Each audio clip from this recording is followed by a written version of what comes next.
رہا ہے کہ ڈسفنکشنل اور فیلڈ اسٹیٹ بننے جا رہا ہے۔ یہ کہا جا رہا ہے کہ یہ ملک آئندہ آنے والے دور میں تقسیم ہو جائے گا،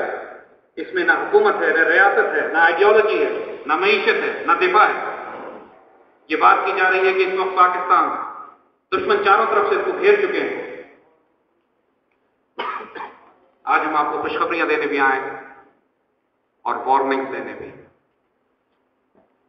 1931 میں جب علامہ اقبال نے کابل کا دورہ کیا تو اس وقت کابل کو حکمرانوں کو جا کے انہوں نے جو نصیحت کی تھی، ای دیگر دنائے راز آیت کے نہ آئے، ای فقیر پاس آیت کے نہ آئے،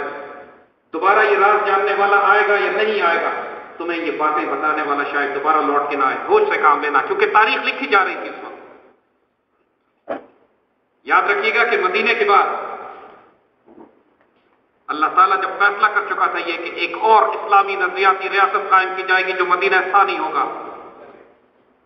تو اس کے بارے میں پہلی خوشخبری ہم کو علامہ اقبال کی زبان سے اللہ تعالیٰ 1930 میں دے چکا تھا۔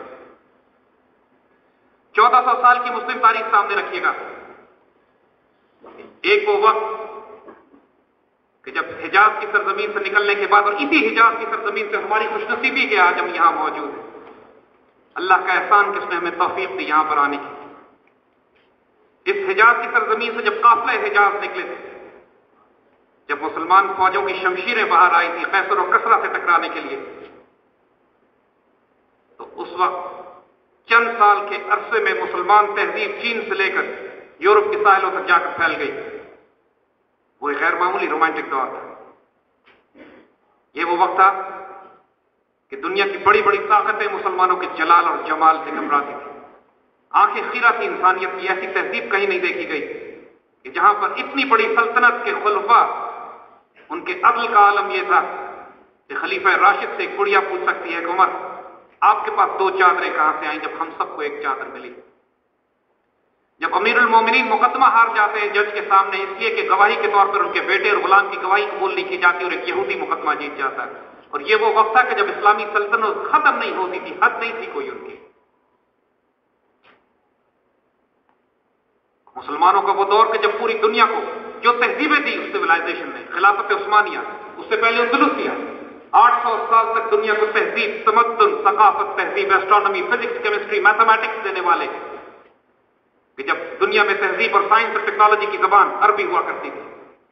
جب پوری یورپ سے، پوری دنیا سے لوگ آ کے اندلسیہ میں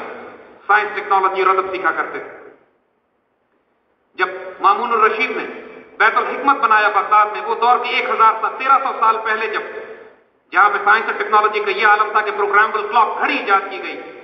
پوری دنیا کی سائنس اور ٹیکنالوجی میں ریسرچ اور ٹیکنالوجی کے لیے بیت الحکمت بنایا گیا۔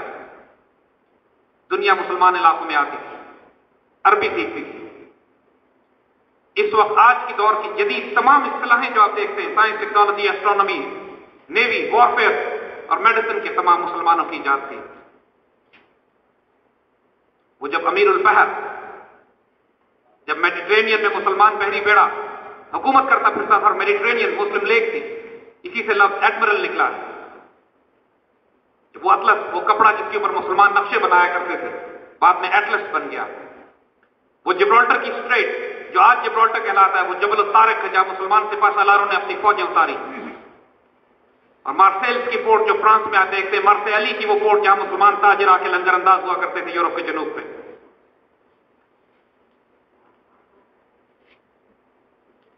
مغرب کو آج مغرب کی تہذیب دینے والے جارج برنارڈ شاہ سے کسی نے پوچھا کہ اگر مسلمان اندلسیہ سے، اسپین سے نہ نکالے جاتے تو کیا ہوتا؟